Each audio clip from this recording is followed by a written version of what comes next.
Hi, I'm Tyson Franklin, and welcome to this month's book review. With me, as always, for a monthly book review is my good friend and fellow podiatrist, Carly O'Donoghue. So, Carly, how are you doing today? I am fabulous, Tyson, and very excited to talk about this Disney book that we've This got this month. this is book review number 6. Number I 6. know, it's gone fast. Okay, let's hold the book up and show everybody what we have here.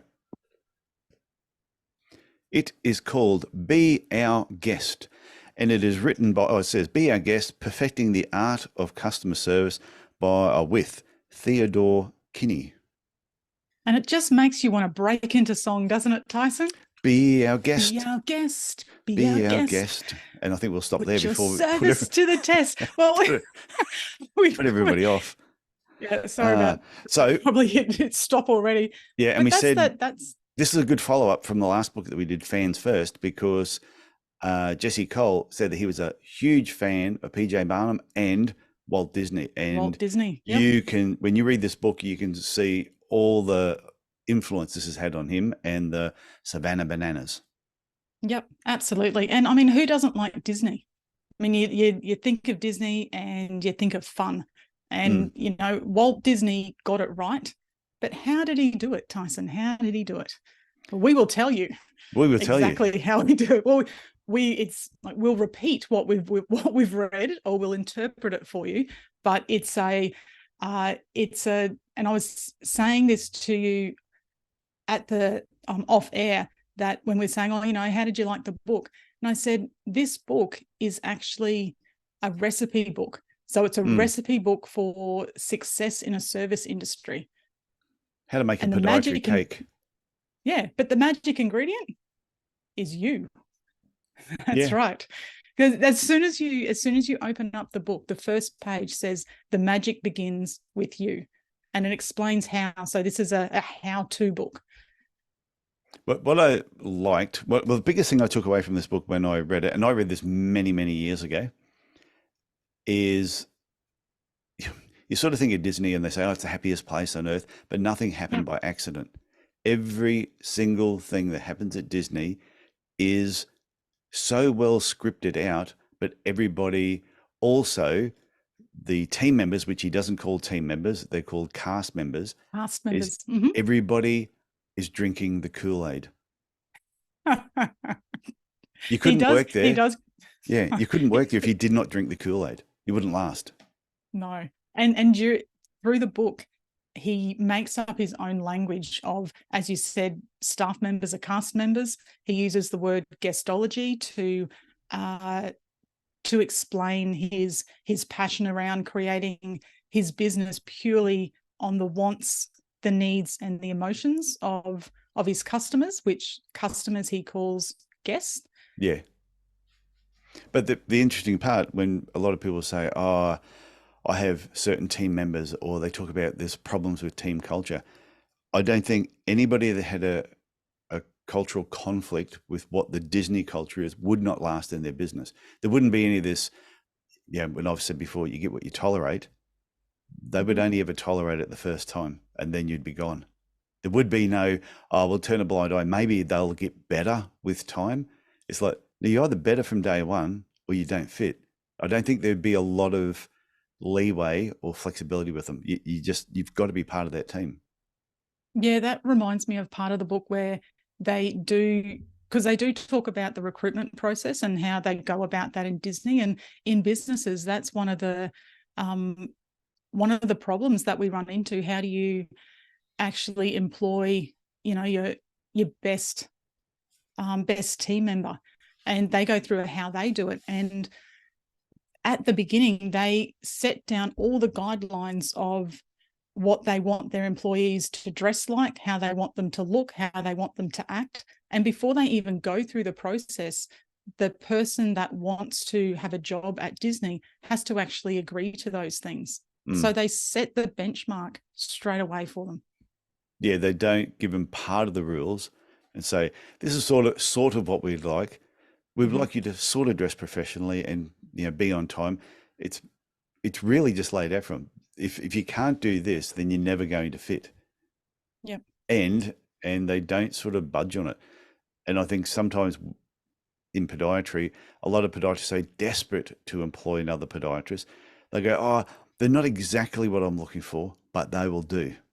Oh, And it's the and when you worst have thing that, ever. yeah, when you have that they will do attitude, Yeah. they can actually be damaging your business. Oh, absolutely. I'm a firm believer that you are better off not employing anybody than employing someone who is not a good fit for your business, because they will end up costing you more for your business than and ruin your hard-earned reputation very, very fast. So you either employ the right person or you don't employ anyone at all. Yeah, and I know some people think, oh yeah, but I've got so much work, I have to employ somebody. No, Now, you don't have to do anything. you don't. You don't have to employ anybody. There are very successful sole operators out there that you just have to pivot your business and do things a little bit differently, and instead of employing the wrong person. Yeah, and I know that there'll be someone listening to this going, "Oh, but you don't understand." I hate it when people say that to me. You I don't do understand. understand. I go, no, no, we do understand. I've We do. been in that position where you've had more patients than you've had podiatrists, Mm-hmm. but therefore you just have to make, if you can't find the right podiatrist, then it's better not to have somebody there. Because I have done it in the past where I've employed the wrong person and then taken my eyes off the ball. And by the time you realize you've employed the wrong person, you've had patients leaving. And then by the time that person leaves, then some of these patients eventually come back. When they're telling you some of the stories, you're like, oh my God, no wonder we lost so many patients in that area. So Yeah. that's what I mean. Disney have Right. got it right. They're really strict with who they employ. If they can't find the right person, they wouldn't do it. And they actually employ hundreds of people per day. So if we're looking for one or two employees per year, this this business of Disney, they've got their systems in place. They follow their core purpose, and we'll talk about core purpose of a business because I think that's really important. If they can go through that many people and get it right, then I think this book is worth a read for business owners, because again, as I said earlier, it gives you, or it shows you how to do things. So we always know what we want to do. We might know when we want to do it, but it's the how is what progresses a great idea into a great outcome. And this book actually guides you into that, which I love. And it's continually progressing that idea. There's never stop. And Walt said it so many times. I like how we're always on first name basis with, Walt didn't write this book. Yeah, Walt. Theodore wrote this book, but about Walt. Well, you know what? Because I say that because a lot of the stuff I'm embellishing on their ideas, but it was actually Walt's idea. So I'll acknowledge him. Yeah, and I forgot what I was going to say then. It doesn't matter. We'll move on. So what's the next part in the book that sort of grabbed your attention? Oh, look, it's the mainly the when we spoke about earlier, the guestology. So Okay. guestology is part of like two major things in the books that you will read. They've created a quality service compass, and compass is, generally when you think of a compass, it's to guide people, and it's to guide the staff into where they should do, what they should do, their standards, delivery systems, the integration of those systems. And at the end, the second thing, and I think it's one of the most important things that we can all bring away from this book and actually implement into our business, and this is really exciting, is an integration matrix. Now, what this is, it's basically a battle plan for attaining high quality service. So all it is a grid, and you write things on one side, down one side, things across the top, but it's personalized to your business. But it is your battle plan for yourself and for your staff. So this is why I think it's really important that if you are a business owner and you are really keen to know how businesses are really successful, read this book. And, it is quite simple, but again, the magic begins with you. You have to put in the effort. Well, one of the things he says in the guestology part, was we don't try to provide the least expensive products or services. Yeah. And sometimes a lot of businesses are always looking, what's a cheaper product? What's a cheaper alternative? Instead, he's always thought, what's the best quality service or entertainment that they can put together? And then you pay for it. Because if you Yeah. give your guests the best, then they know. People, patients, customers, clients, whatever you want to call them, they all know the difference between a good quality product or service and a poor quality product or service, or when someone tries to do something on the cheap. So I Yeah. like that. That was a big emphasis of his in the guestology part, to not try and go cheap. Yeah. And guestology, it's another word for market and customer research. So essentially it's understanding your customer. And you need to listen to your market, listen to your customer. And we've spoken about this in many of the book reviews.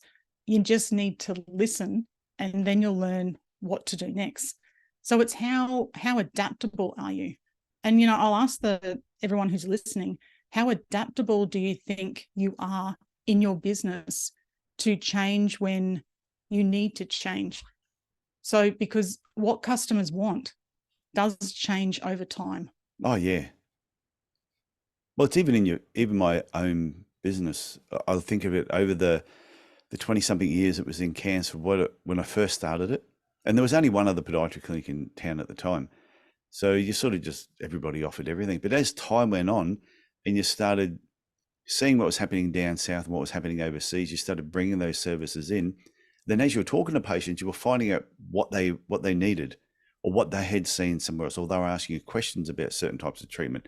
So you had to listen to the patients to find out, what are we doing next? And even when everything was going great, you kept thinking, what do my patients want in the next 12 months, 3 years, or 5 years? And at what point am I going to slowly start introducing? Because if I don't do it, there's somebody else is going to do it. So it may as well be me. Yeah. And how you deliver your business, and how you deliver your business must relate to those needs and the wants of your customers. Now I've got a quote fact here. Have you got? Oh my God! I've got a fun fact. You've got a quote. Oh, I've got a quote. Let me give you the quote, because okay. this is based around just what you said then. And this is a Walt Disney quote, just Walt for short. It says, "You don't build it for yourself. You know what people want, and you build it for them." Yeah. So sometimes people could build a podiatry clinic and they're basing around what they want, and they might be wondering sometimes why they could be struggling, and their patients are screaming at them, telling them, "We want this, we want something else," and they're not prepared to do it. So find out what your patients want, and then start trying to build your clinic around what they want. Now, there is I will point out, if your patients want more toenails clipped and you don't want to do that, then you don't have to do that.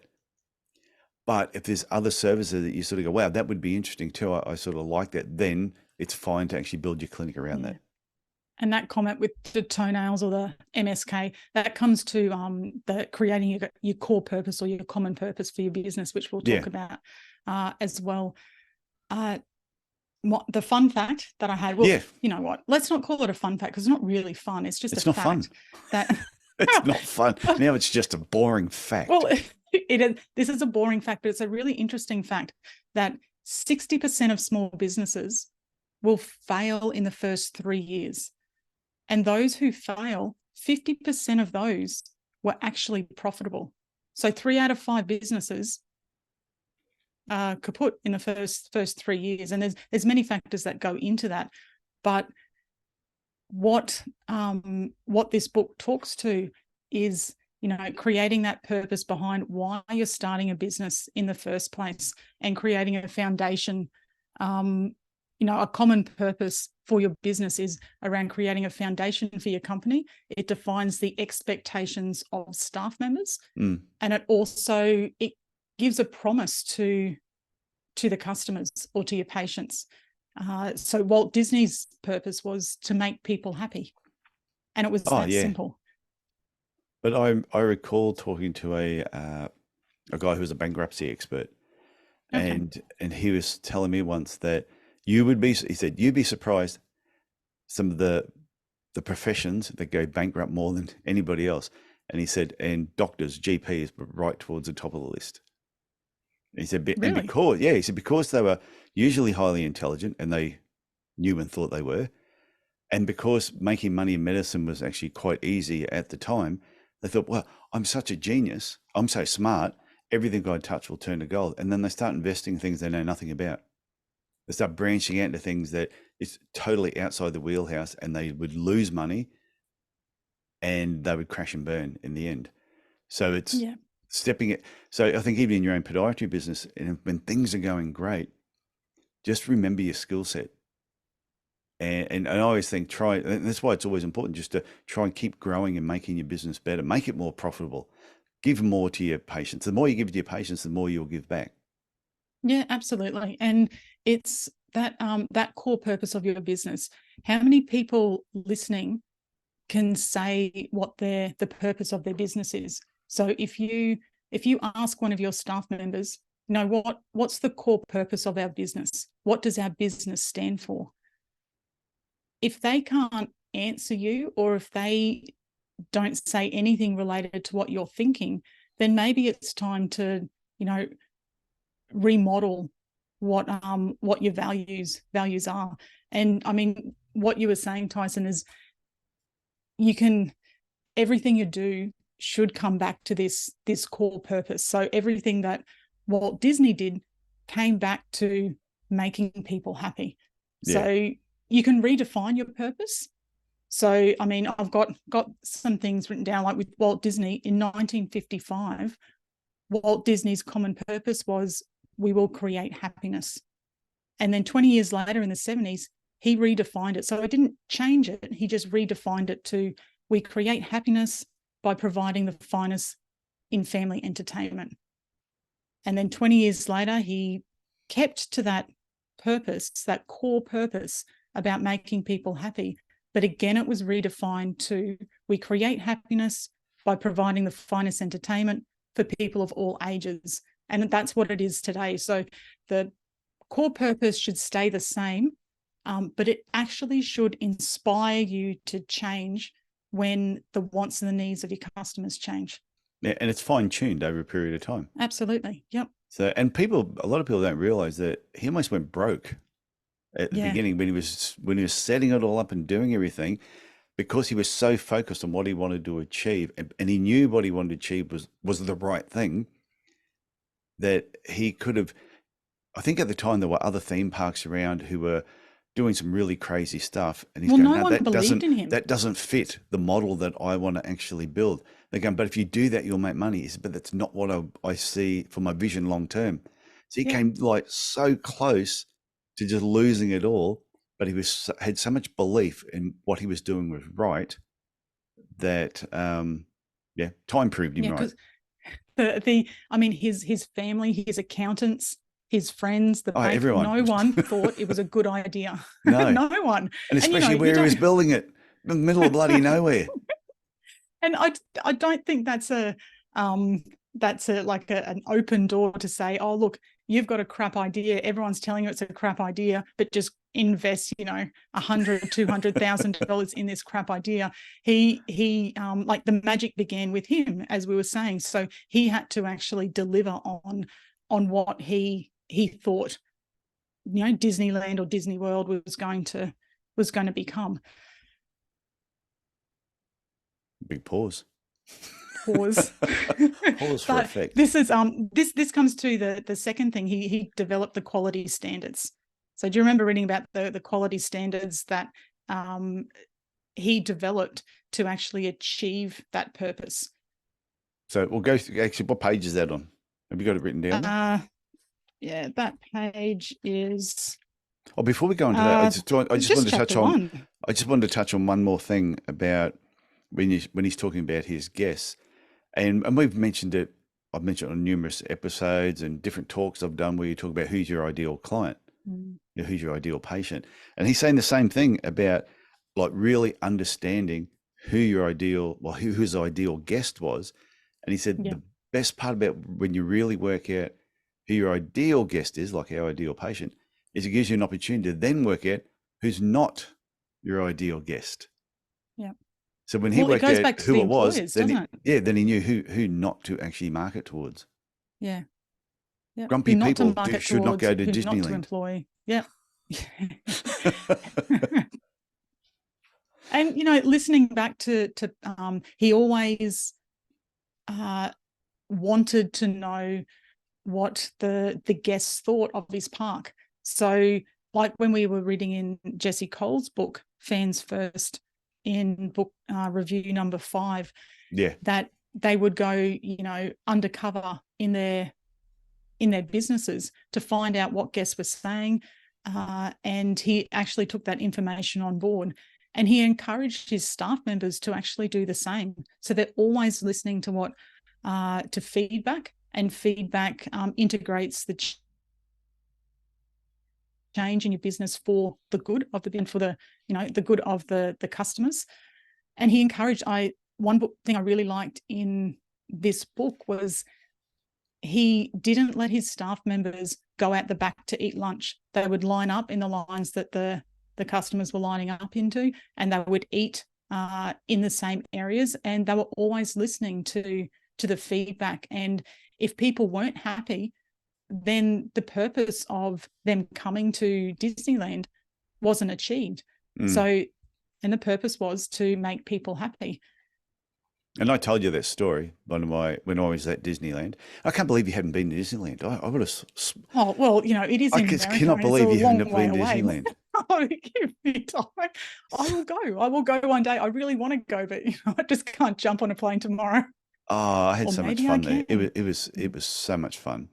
But the story I told you off air was when it was right at the end. It was 10 o'clock at night. The park was about to close, and I was in a shop looking for a Goofy shirt, as you do as a grown adult. And there was a young girl there, and she was crying, a little kid.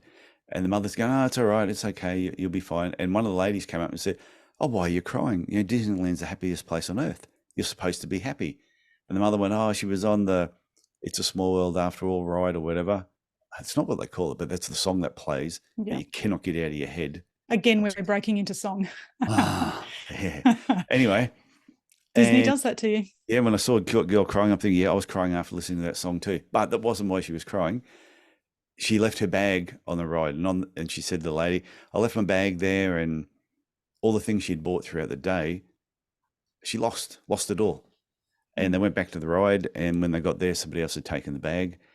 And then I saw the lady reach down onto her belt, flick the little switch onto this microphone, which was obviously talking to some other people. And she said to the little girl, "Oh, tell me what was in the bag." And as she was explaining what was in the bag, I noticed somebody around the third item in the shop go over to that section. She said, "Oh, and what size were you?" And I saw the person grab that item. And the next thing, I saw them walking around the shop, finding different things. And then I saw some people coming from some of the other shops, meet up with that person. They put it all in a bag. And all of a sudden, someone walked up with a little girl and said, "Look what we found. We found your bag that was left on that ride." They gave it to the little girl, and she was just happy as. And I tell you, it was an emotional moment watching that. And even when I talk about it now, I just go, and I told you about the story early on, and it still chokes me up every time I say it because it was such an amazing moment. And the mother knew, that they had only just put this all together for the daughter. And I'm thinking, what did it cost them to do that? Not really that much money, but I've told that story so many times. I will never forget that story. The mother will never forget it. And I'm sure as that little kid got older, the mother told her the truth that they didn't find the bag. And she has probably gone back to Disneyland a dozen times since then and has told everybody how it is the happiest place on earth. So to me, it's going that extra yard for your patients, and not always charging them if there's something that doesn't really cost you a lot of money, but has a perceived value to them. Sometimes you don't always have to charge them for it. It's just making them feel good. And that's putting the purpose into practice right there. What Jesse does, fans first, it puts the fans first. Fans, customers first, guestology, whatever you want to call it. It's about putting those people front of mind and,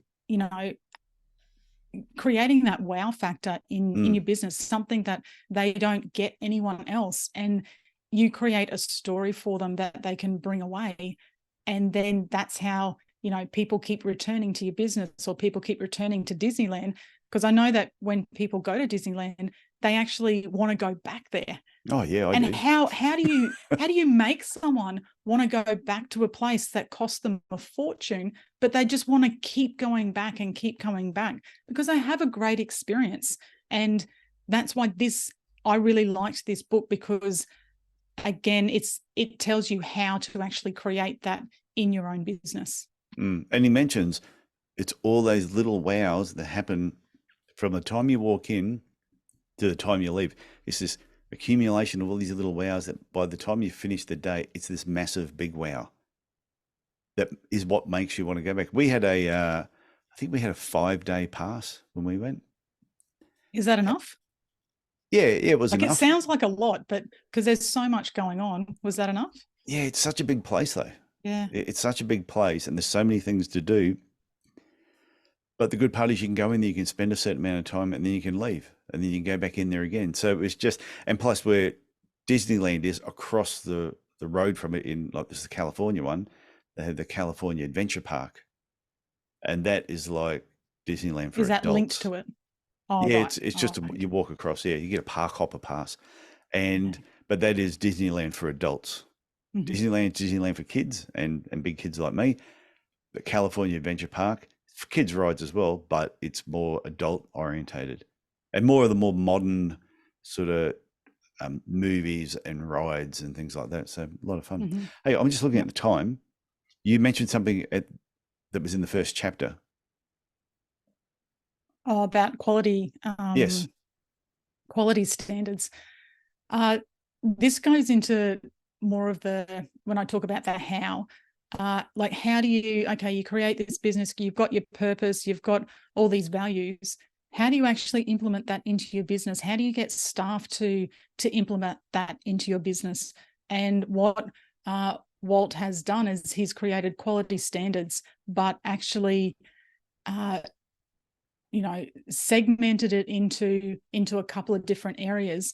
But the thing that really impressed me about his way of doing it is that he prioritized those those 4 steps that he segmented. So, in your clinic, if something, people know what they should do, but then if there's a problem with a patient, or there's a problem with some administration, people don't know what to do first.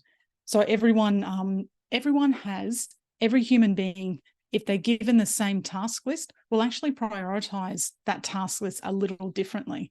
So what made his employees do the same things, so that, your story that the little girl had the bag, that was a priority. So, creating happiness. If someone is sad, their priority is to make them happy first over everything else. So they stop what they're doing and they make that first. So he created that priority list. So if you at work have got a task list for staff members, just go through it and actually prioritize for them what if something goes wrong, what they should be doing first, and then what they should be doing second. And then it actually gets that that consistency of flow.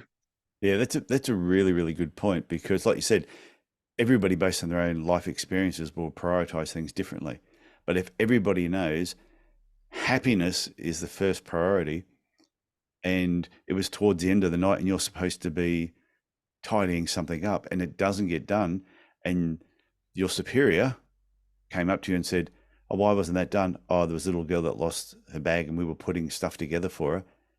They'd pat you on the back and go, "Congratulations." Yeah, You congratulations. put Nice work. you put happiness above everything else.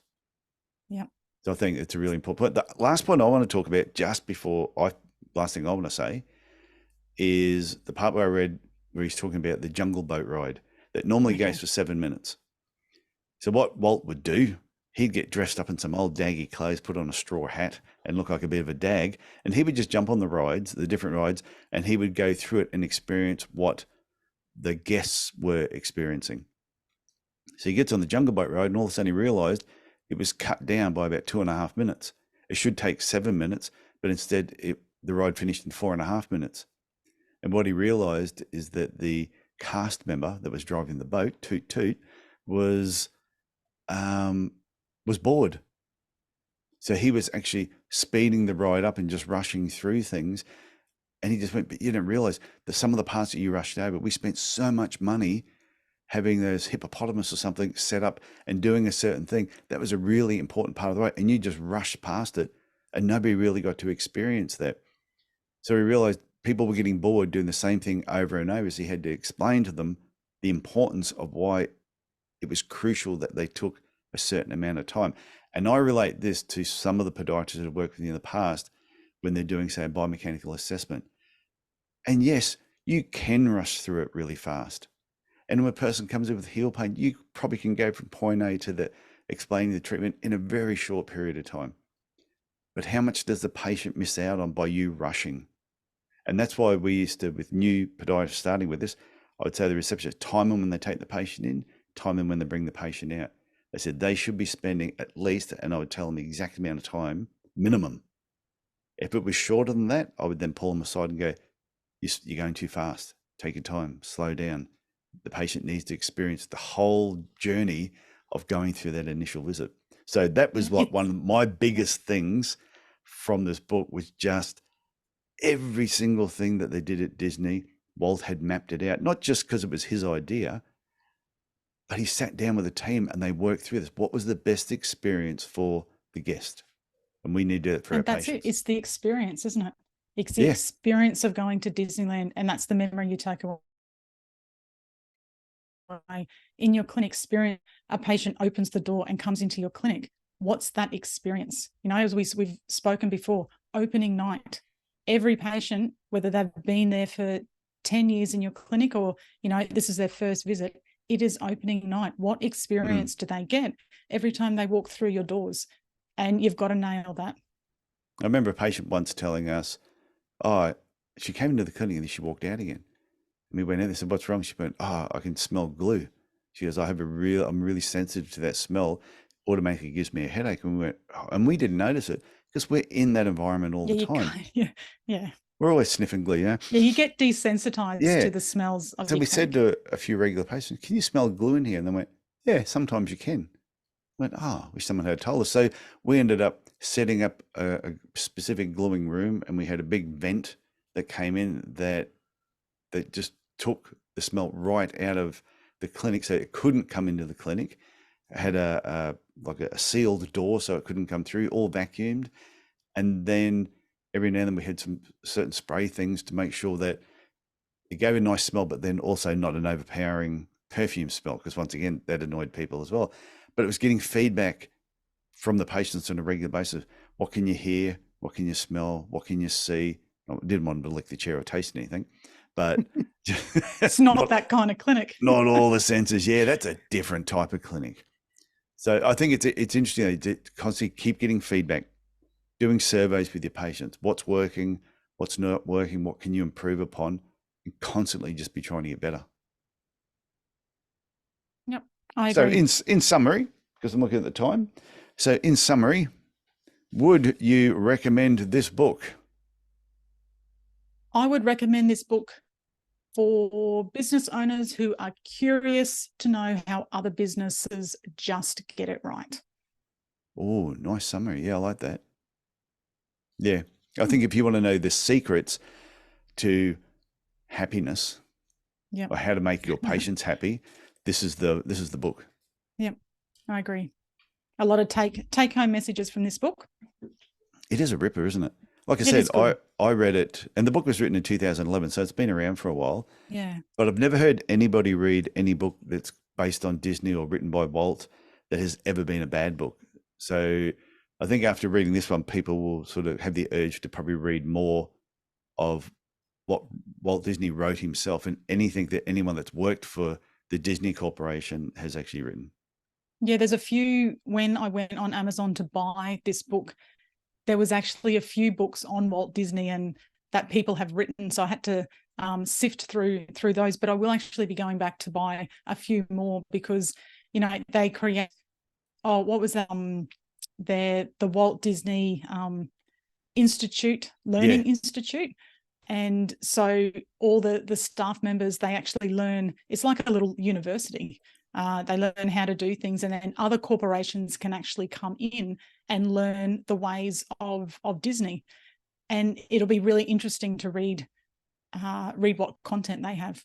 Yeah, I know. I think they call it either Disney Institute or Disney University. That you can actually, I think it's like a week. It's a week internship that you can do there.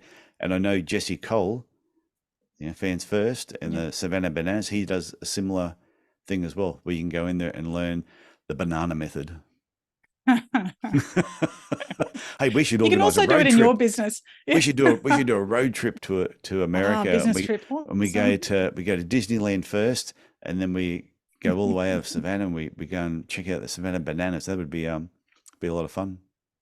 But the concepts are the same. So, Yes. small scale, small business, you can still do, a week, a month training with staff. Initial staff is so important to get those messages across.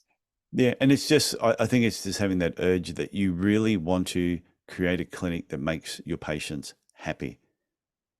Yep.